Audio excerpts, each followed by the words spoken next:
Jesus Cristo, a espiritualidade amorosa e trabalhadora dessa casa, a intuição, a inspiração necessária para podermos desenvolver as nossas singelas reflexões acerca do tema. Agradecendo o convite da Fátima, o Gino, o Joãozinho. Venho aqui de forma bem humilde tentar trazer algumas coisas que me chamam respeito, me chamam a atenção com relação ao nosso cotidiano de vida. Aliás, é uma característica do Espiritismo, uma característica do espírita fazer esse exercício de não só vir na casa espírita buscar o conhecimento, mas dar um passo a mais, um passo adiante. Buscar o conhecimento e buscar a aplicação prática desse conhecimento no nosso cotidiano de vida. Então, todos os estudos que a gente procura desenvolver, a gente procura focar nesse aspecto, porque o conhecimento ele só é capaz de nos libertar, de nos promover a tão sonhada e a tão buscada evolução a partir do momento que ele se transforma em prática cotidiana de vida. E aí a intenção é trazer um conhecimento para vocês que faz parte do nosso cotidiano, contextualizando ele na doutrina espírita.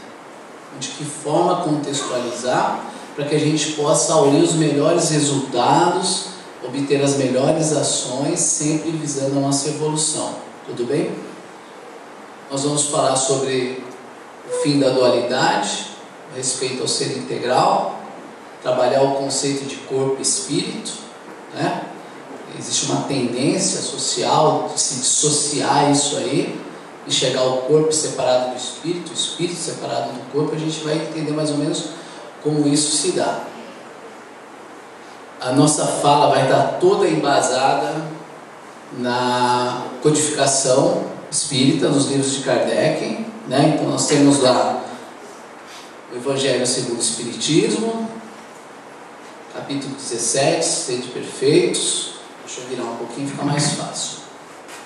Nós temos o Livro dos Espíritos também, onde nós vamos buscar o entendimento para as nossas reflexões. A Gênese e o Céu e o Inferno.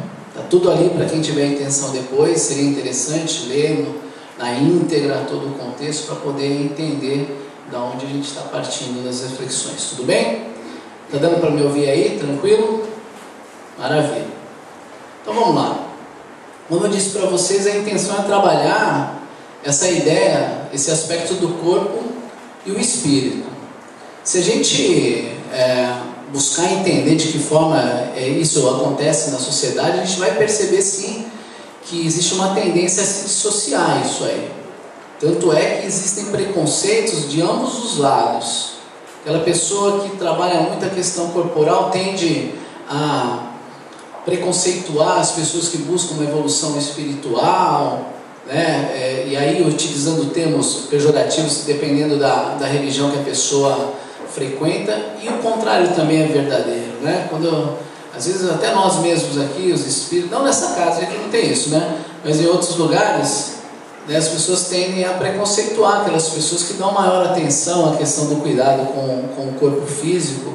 Isso não é produtivo de forma alguma, e a gente vai tentar, trazendo os conhecimentos da doutrina, defender essa ideia para vocês, até porque não é minha, ela está bem respaldada na doutrina. Tudo bem? Então vamos lá. Eu vou virar aqui. Quando a gente fala de corpo, isso é um entendimento mais... Deixa eu tirar isso aqui. Aí melhorou. Esse é um entendimento mais ligado ao que a sociedade, de uma maneira cultural, pensa ou vincula essas ideias. Então, falou em corpo, a gente já vai pensar em vaidade, sensualidade, superficialidade, a efemeridade, a animalidade, a rudimentalidade e a vulgaridade. Isso é meio que automático. Falou em corpo, isso vem na nossa mente. Da mesma maneira, quando a gente fala em espírito, automaticamente já vem a ideia da moralidade, da santidade, a angelitude, o sagrado, o divino, o luminoso, a questão da evolução. Quase nunca a gente enxerga a questão da evolução aqui. Quando a gente fala em evolução, a gente pensa só aqui. Se a gente for contrapor os conceitos que estão nesses dois quadros, a gente vai perceber que eles são quase antagônicos. Eles se contrapõem naturalmente. E aí, a primeira pergunta que eu faço e que eu trago aqui é: será que um aspecto realmente inviabiliza o outro? Será que um aspecto contrapõe o outro? Vamos ver. Bom, vamos buscar lá no Céu e Inferno, capítulo 3, tem 9, o céu. A encarnação é inerente à inferioridade dos espíritos, não sendo mais necessária àqueles que ultrapassaram o limite e progridem no estado espiritual, ou em mundos superiores desprovidos da necessidade da materialidade terrestre. O que Kardec está dizendo aqui? Que de uma maneira natural, a partir do momento que o espírito evolui, ele acaba se desmaterializando, se sutilizando, se purificando, até chegar num estágio que ele não necessita mais da matéria para seguir com suas experiências que vão lhe promover a evolução, a continuidade da evolução. Então, se a gente se pegar só nesse tópico aqui, a gente vai falar: opa, então a gente tem que desvalorizar a matéria aí. Vamos começar a desvalorizar a matéria, vamos dar atenção para o espírito, porque esse é o nosso caminho natural, é o nosso futuro. Da mesma maneira, aí eu trago para vocês no Evangelho segundo o Espiritismo: sede perfeitos, cuidar do corpo e do espírito.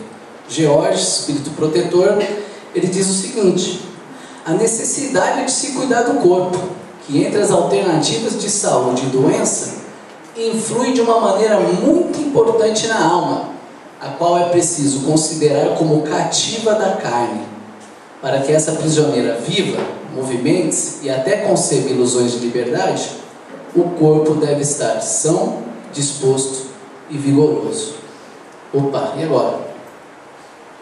No slide anterior, o entendimento era que a gente, à medida que vai evoluindo, nós vamos nos desmaterializando. Porém aqui, Evangelho segundo o Espiritismo, Espírito Protetor Georges, ele nos diz que nós dependemos da matéria, que o espírito é cativo da carne, e que a matéria tem que estar vigorosa para que o espírito possa realizar as suas atividades, colher as suas impressões. De que forma então entender isso? Nós estamos diante então de uma aparente contradição. Por um lado, a gente tem a questão evolutiva, a tendência, na verdade, é uma assertiva da desmaterialização do espírito a partir do momento que ele evolui. E de outro lado, nós temos a questão do corpo, onde nós estamos, onde o espírito está nesse momento. Nós não podemos nos esquecer do estágio atual que nós nos encontramos. Nós não estamos aqui hoje falando para espíritos puros, nós somos imperfeitos. E por sermos imperfeitos, nós dependemos da matéria. É através da matéria que o espírito se relaciona nesse mundo onde nós estamos. Então nós precisamos relativizar o entendimento, para que a gente não crie ilusões ou não se equivoque. Tudo bem? Está tranquilo, gente, até agora? Maravilha. Então vamos lá. Dentro desse aspecto fica claro que existe uma interdependência, uma inter-relação entre o corpo e entre o espírito dentro do processo de evolução, nesse estágio que nós nos encontramos. Tudo bem? E aí, para que a gente possa entender essa inter-relação, a gente vai voltar um passinho atrás para ter um entendimento. Nós fizemos um entendimento do conceito de corpo e espírito de uma maneira do imaginário social, E agora nós vamos buscar entender corpo e espírito dentro da doutrina espírita. Tudo bem? Então vamos lá. Então, dentro da doutrina espírita, o corpo, ele é a matéria, é o elemento material. Ele tem a origem dele na matéria cósmica primitiva. E a matéria cósmica primitiva, ela contém todas as leis e as forças que presidem, transformam, modificam a matéria. O corpo humano é matéria orgânica. É um corpo organizado, dotado de órgãos e animado pelo chamado princípio vital, o que dá vitalidade a essa matéria orgânica. Para entendermos um pouco mais, então, o princípio vital, ele tem a sua fonte no fluido universal. Ele é um fluido. O princípio vital é o fluido magnético. É aquilo que os médiuns servem de instrumento para poder passar para vocês, quando vocês adentram a câmera ali. É o que traz vitalidade, é o que nos traz energia para podermos seguir. Esse princípio vital, ele está ativo no ser vivo e extinto no ser morto. Então entendamos da seguinte maneira: ele depende da organização física do ser humano, da organização do corpo, da matéria, para que ele possa agir e permanecer. A desagregação da matéria, as doenças, aspectos que causam patologias e problemas na nossa saúde, causam a perda desse princípio vital. Quando a matéria se desagrega por completo, chamada morte, o princípio vital se extingue e o espírito se desvincula da matéria.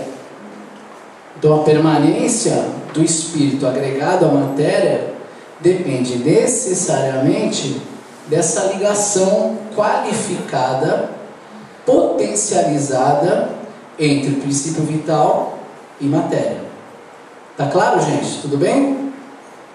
Vamos lá. E aí o espírito tem sua origem no princípio espiritual. A vitalidade do espírito independe da matéria, ou seja, o espírito sem a matéria é tudo, porque ele está solto, liberto, não está mais preso nos grilhões da matéria que limita, e a matéria sem espírito é nada, é matéria inerte. Entendamos isso. E é onde? É no espírito que reside o pensamento, a vontade, e a individualização do elemento espiritual corresponde aos seres que são chamados de espíritos. Gente, está claro essas definições? Eu procurei trazer de uma maneira simplificada. Ficou claro? Deu para entender? Principalmente a questão do espírito? E aí é natural que surja uma dúvida, porque a gente acaba lendo ou conversando, e alma, e espírito, o que é um, o que é outro? Dentro da doutrina espírita, para fins pedagógicos, o entendimento é o seguinte: a alma é um espírito, dotado de princípio inteligente, do pensamento, de consciência, do livre-arbítrio. É quando o espírito está encarnado. Então, quando o espírito está encarnado, nós chamamos de alma. Quando ele está desencarnado, com todas as mesmas capacidades, qualidades, nós entendemos como espírito. Tudo bem? Então, apresentando essa conceituação, nós vamos perguntar de novo: de que forma então que o espírito e o corpo se relacionam? Dentro dessa questão, dessa interdependência, dessa inter-relação entre os dois. O espírito, ele necessita da matéria para poder realizar as suas ações, os seus movimentos, para colocar em prática os seus pensamentos, as suas vontades no mundo físico. Da mesma maneira, o espírito depende da matéria para colher as impressões do mundo físico, que vão servir como provas, expiações, o burilamento dele, a lapidação do seu caráter e da sua moral. É dessa forma que ocorre esta relação. Então, para entendermos lá, o corpo é objeto de trabalho do espírito. Estamos falando do estado atual que nos encontramos no nível evolutivo. Somos nós. independentes do corpo, para podermos trabalharmos o espírito. Corpo e espírito são ligados por um agente intermediário, que é chamado de perispírito. É por meio do perispírito que o espírito transmite os seus pensamentos e movimentos ao corpo. Da mesma maneira, é por meio do perispírito que o espírito obtém as sensações que vêm do meio externo. Ele faz esse caminho de interligação, de intermédio, de conexão. Desta forma que se estabelece as experiências de vida com repercussões tanto físicas quanto morais. Tudo bem? Tá claro? E aí, por meio do perispírito, o espírito impõe a sua vontade ao corpo, ao mesmo tempo em que é influenciado pelos agentes externos e pela matéria corporal. É dessa forma que existe essa relação que para nós é muito proveitosa, deveria ser pelo menos, desde que levada com responsabilidade, com seriedade, e não temos uma outra maneira de traçarmos o nosso caminho no estado que nós nos encontramos que não seja dessa forma, principalmente se estivermos desejosos realmente de evoluirmos, tá? Bom, e aí é o seguinte, vamos refletir. Se a única maneira que nós encontramos atualmente de evoluir estando encarnado é por meio do uso responsável e consciente do aparelho físico, se a qualidade do uso desse aparelho físico depende da ação e permanência do princípio vital, que é o que anima o aparelho físico, se a permanência e a qualificação da ação do princípio vital no aparelho físico depende da qualidade que esse aparelho físico está, então para a gente fica muito claro a necessidade de nós agirmos de forma a promover todos os aspectos de fortalecimento, vigor e saúde para esse aparelho físico. Porque ao fortalecermos, ao oferecer a ele a saúde, o vigor, nós estamos qualificando o instrumento para que o princípio vital possa agir e permanecer com toda a sua força e potencialidade, qualificando a ação do espírito.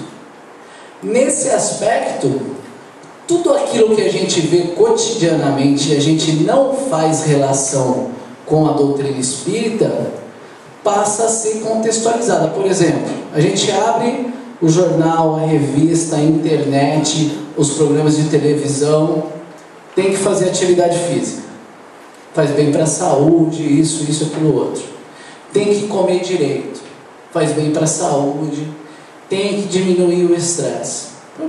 Essas coisas que estão no nosso cotidiano de vida, que de uma maneira geral os nossos ouvidos tendem a relacionar isso com o cotidiano da vida social e não trazer para um lado da religião, não para o lado do aspecto espiritual. Se nós nos aprofundarmos nesse entendimento e buscarmos contextualizar, a gente vai perceber que a gente vai começar a entender de que forma isso realmente gera saúde para o corpo. Então, quando eu promovo o aumento da massa muscular no corpo, o que eu faço? Eu qualifico o sistema musculoesquelético. Oi. Quando eu promovo o aumento da massa muscular, por exemplo, no corpo físico, eu potencializo a ação do sistema musculoesquelético. Se eu faço um treinamento que visa condicionar o meu aparelho cardiorrespiratório, eu estou potencializando um sistema cardiorrespiratório que vai promover a vitalização do meu corpo e a melhor ação do meu espírito. Se eu me alimento se eu tenho uma alimentação saudável, que não agride os meus sistemas digestivos, a produção de substâncias que não são interessantes para o corpo, eu vou estar cuidando da promoção de uma saúde, qualificando o meu corpo físico para poder ser um instrumento potencial de ação do Espírito. Está claro isso? Então ganha um novo aspecto. Se ele tiver essa visão, ganha um novo aspecto essa questão da atividade física, da alimentação, diminuição do estresse. E não é só isso, quer ver? Se nós formos olhar para o aspecto religioso, todas as religiões tendem a defender, inclusive o Espiritismo, o quê? O amor, o respeito, a tolerância, a paciência, a caridade. Esses aspectos, quando exercitados, quando aplicados na nossa vida prática, promovem não só as sensações de satisfação psicológica que a gente tem, mas de efeitos fisiológicos também, porque promovem a produção de substâncias e hormônios que estão ligados ao bem-estar, à diminuição do estresse, à diminuição dos aspectos depressivos. Tudo isso cria um ambiente, uma condição favorável, física, emocional e espiritual, que potencializa essa relação entre corpo e espírito.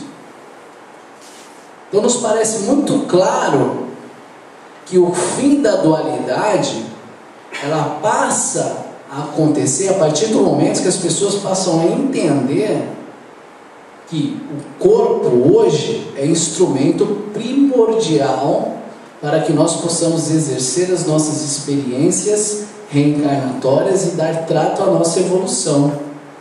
O entendimento derruba o preconceito de ambos os lados. Está claro isso, gente? Foi claro ou não? Não é à toa que a própria Organização de Saúde já considera em seus protocolos a questão dos aspectos espirituais no que ela entende como saúde. Hoje não é só a questão física, psicológica, social e nem a ausência de doença. As questões ligadas ao espírito já estão sendo consideradas pela Organização Mundial de Saúde. Da mesma maneira, nós temos centros de pesquisas, laboratórios e centros de tratamento de patologias que já consideram a questão espiritual no trato, tanto das pesquisas que estão sendo realizadas, quanto no próprio tratamento de patologias. O que mostra para a gente uma aproximação, que para a gente é uma aproximação tão sonhada entre a ciência e a religião, que andaram distantes por um bom tempo e que agora, graças a Deus, a misericórdia de Deus, eles estão se aproximando, e isso vai abrir um novo leque de oportunidades para os tratamentos e para o conhecimento acerca de tudo isso que a gente está falando. Então nós temos aí já o Código Internacional de Doenças, que já considera estado de transe e possessão, configurando como diagnóstico médico o transe patológico, ou seja, ele está dizendo que aqui é considerado patológico, doentio, a mediunidade, quando o indivíduo não tem o controle sobre o fenômeno, ocorrendo de forma involuntária e não desejada. Por quê? Por que a mediunidade nesse aspecto é considerada dentro do CID a doença? Porque traz transtornos para a pessoa. Se ela não controla, se ela não entende, se ela não potencializa, se ela não qualifica essa mediunidade, ela sofre com isso. Sofre transtornos psicológicos, espirituais e físicos. E aí qualifica como um estado que não é um estado de doença o transe, quando a mediunidade ela está sob o domínio da pessoa num contexto religioso ou cultural. Ou seja, uma das maneiras de se medicar, remediar esse problema do transe mediúnico é através do conhecimento e do exercício, para que se tenha um controle e uma qualificação da ação mediúnica. Tudo bem? Da mesma maneira, a Associação Americana de Psiquiatria também já considera as questões espirituais em seus quadros. Eu coloquei isso só para exemplificar, para trazer para vocês exemplos de como a ciência tem já abordado esses assuntos, e para a gente é de vital importância. Porque muito do preconceito que o espiritismo ou as demais religiões sofrem estão por conta justamente de um posicionamento muito ferrenho da ciência, antigamente, contra os nossos preceitos, os nossos entendimentos, os nossos conhecimentos. Mas como a gente acredita que tudo a seu tempo, tudo na hora correta, acho que é chegado, eu acredito particularmente que é chegado o momento então da ciência se aproximar, reaproximar das religiões, em especial da doutrina espírita, porque tem como característica maior a fé raciocinada. Nós trabalhamos em cima do raciocínio, então por isso essa afinidade muito grande entre ciência e espiritismo. Tudo bem? Bom, esse entendimento da importância do trato do aparelho físico para que a gente possa criar condições de evoluirmos de maneira adequada, por si só, não nos garante uma ação correta nesse processo evolutivo. Não raro, aliás, muito comumente, dadas as nossas imperfeições, que ainda possuímos, nós tendemos a cair em armadilhas que são provocadas pelo nosso ego, principalmente por conta do orgulho e da vaidade. Toda vez que a gente passa a priorizar a questão física, existe uma tendência muito grande ainda nos dias de hoje, da gente não enxergar a linha que divide a questão salutar daquela que divide para o lado do exagero, e o exagero sempre é sinônimo de inferioridade. Então toda vez que a gente peca aqui, que a gente erra aqui, a gente passa a dar muita ênfase à questão estética. E toda vez que a gente dá ênfase à questão estética, nós estamos sinalizando uma maior dependência de nossos espíritos pelas coisas da matéria e das paixões inferiores humanas. Esse é o grande problema. Né? Então assim, então fui lá na Casa Esperança, na terça-feira, o Alessandro falou que tem que cuidar do corpo. Aí vai lá, se mata de cuidar do corpo, exagera, só vê isso na sua frente a partir de hoje, pitola, e aí não está certo. A gente está indo para o lado totalmente oposto. Toda vez que a gente foge do equilíbrio, a gente vai para o desequilíbrio, a gente tem um prejuízo. Então nesse aspecto, priorizar o aspecto físico sobre o espiritual é um tiro no pé. É revelar as nossas inferioridades, as nossas tendências inferiores. Tanto é que ficou claro desde o começo da nossa fala que o destino nosso, a nossa evolução lá na frente, não dependemos mais da matéria. Então se alguém quer sair daqui com o que é mais importante no final das contas, é óbvio que a questão espiritual vai prevalecer, porque nós somos espíritos, estamos na carne, mas somos espíritos, e viveremos em espírito para sempre, e não viveremos na carne para sempre. Né? Lembrando então que eu estou relativizando a questão do estágio que nós estamos.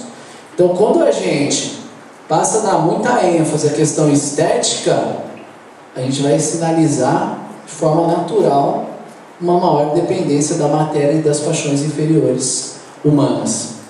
E é aí que a gente percebe no nosso dia a dia, no nosso cotidiano de vida, nas mídias, nas redes sociais, um forte apego das pessoas à matéria nesse sentido, de forma desequilibrada e exagerada, através do uso de substâncias que tentam acelerar o processo de conquista de um corpo que é vendido pela sociedade como um padrão de beleza e que escraviza muitas pessoas, tanto aquelas que têm uma vaidade, um orgulho exacerbado, como aquelas que estão inseguras e precisam se sentir pertencentes ao grupo, tem temor de serem excluídas por algum motivo. Eu sou professor, trabalho com adolescentes e eu vejo muito isso no cotidiano, principalmente com as meninas nessa fase da adolescência. Passam por maus bocados por conta disso, por uma influência muito grande dos aspectos externos, lembrando também pela afinidade de questões que trazem no seu quadro evolutivo, né? As pessoas acabam fazendo de tudo para poder alcançar esses objetivos, em nome de uma beleza que é ditada pela sociedade, pelos outros, se expondo o organismo, desvitalizando o aparelho físico, que é um aparelho sagrado. Lembrando daquela relação que eu venho falando durante a noite toda vez que eu provoco algum problema no aparelho físico, eu estou desvitalizando ele, eu estou despotencializando a ação do princípio vital, eu estou promovendo um desgarramento, eu estou afrouxando os laços potenciais do espírito naquela matéria, porque eu estou debilitando o aparelho físico. Então, se todos tivessem essa consciência, na hora que estivessem diante de uma decisão em optar por determinado tipo de dieta extravagante ou rígida, ou o uso de algum produto para potencializar algum resultado que queira buscar a nível físico, se todos tivessem essa consciência da relação do espírito com o corpo, talvez as nossas decisões seriam mais qualificadas e mais prudentes. E esse é um dos objetivos nossos dessa noite. Nós vivemos num mundo que é capaz de encontrar um corpo como esse e impor às pessoas como um padrão de beleza, pelo menos para que se faça a moda. Se todo mundo tivesse noção do quanto isso faz mal para os nossos jovens e adolescentes, o quanto isso desvia as crianças do caminho, do bom caminho, e o quanto as famílias sofrem com isso depois, se nós tivéssemos essa profundidade de conhecimento, certamente isso aqui já não existiria mais. Não estou fazendo nenhuma crítica profunda, nem pessoal, mas nós estamos falando de uma situação contextualizada dentro do que a gente estuda do Espiritismo e do nosso cotidiano de vida, principalmente como professor. Tudo bem? Bom, assim sendo,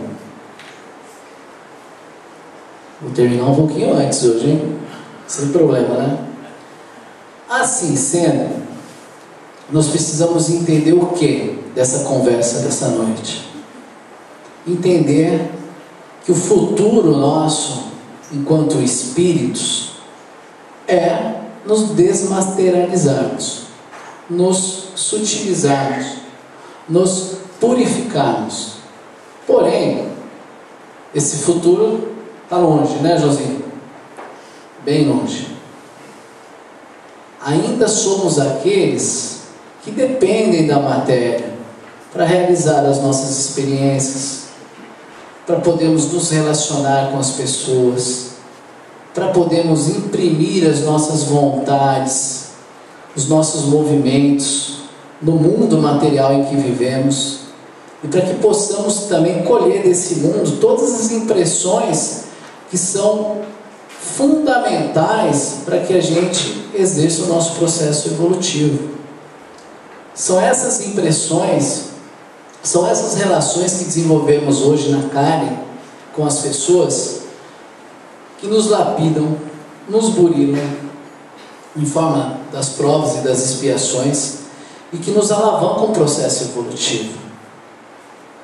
É na matéria que nós desenvolvemos, através das dificuldades que nós encontramos, nós desenvolvemos o intelecto. E o intelecto, segundo a doutrina espiritual, é um dos pilares do desenvolvimento do espírito. E é nas relações humanas onde a gente desenvolve a nossa moral. Estamos então numa fase de desenvolvimento, uma fase de caminhada, onde temos a necessidade de desenvolver os dois aspectos de forma vigorosa. Não somos aqueles que estamos desmaterializados, estamos pouco sutilizados ainda. Basta adoecermos para vermos o quanto ainda dependemos da matéria. Muito. Nós sabemos que a evolução não dá salto. Sabemos que ninguém pode sair daqui hoje e falar, bom, então a partir de hoje eu vou me purificar, eu vou me sutilizar, eu vou abrir mão da matéria. Não faça isso, hein? Não estou pedindo para ninguém fazer isso. Se fizer, vai sofrer. Nós dependemos da matéria sim, mas dependemos do nosso bom senso. Dependemos do equilíbrio. Dependemos do conhecimento para potencializar esta relação corpo-espírito, para obtermos os melhores resultados dentro das nossas condições, dentro do que podemos conquistar agora. E aí, eu trago para vocês, dentro da referência, dentro do Evangelho segundo o Espiritismo, o próprio Espírito Protetor Jorge, ele diz o seguinte: esse problema, que nós estamos falando a noite inteira, ficaria por resolver se o Espiritismo não viesse ajudar os pesquisadores, demonstrando-lhes as relações existentes entre o corpo e a alma, e afirmando que, como são necessários um ao outro, é preciso cuidar de ambos. Amai, pois, vossa alma, mas cuidai também do corpo, instrumento da alma. Ignorar as necessidades que são determinadas pela própria natureza é ignorar a lei de Deus. Então, está muito bem fundamentada na doutrina esta relação e essa necessidade de cuidar dos dois aspectos. Eu volto a afirmar para vocês, esse conhecimento, se nós pudermos absorver ele e não reter com a gente, levar para os nossos próximos, principalmente para os nossos jovens, passar isso para eles, esse conhecimento tem a propriedade, se absorvido, de transformar a vida das pessoas. Transformar. Porque nós não podemos viver uma vida orando, ou pedindo a Deus, ou torcendo para que a medicina avance, para que as curas milagrosas apareçam, para que as vacinas apareçam, e continuarmos paralelamente boicotando o nosso corpo físico e, por consequência, essa relação que é tão fundamental para a nossa evolução. De posse desse conhecimento, nós podemos qualificar a nossa vida em termos de saúde. E qualificar a vida do o aparelho físico é qualificar a ação do espírito. Para nós adultos, isso já é fantástico. Imaginem para o jovem que está começando a vida dele, que vai sofrer toda uma série de influência negativa de uma cultura social que escraviza um conceito do que é belo, independentemente da opinião ou do sofrimento das pessoas. Nós já passamos por essa fase e muitos de nós estamos vendo os jovens passando por isso.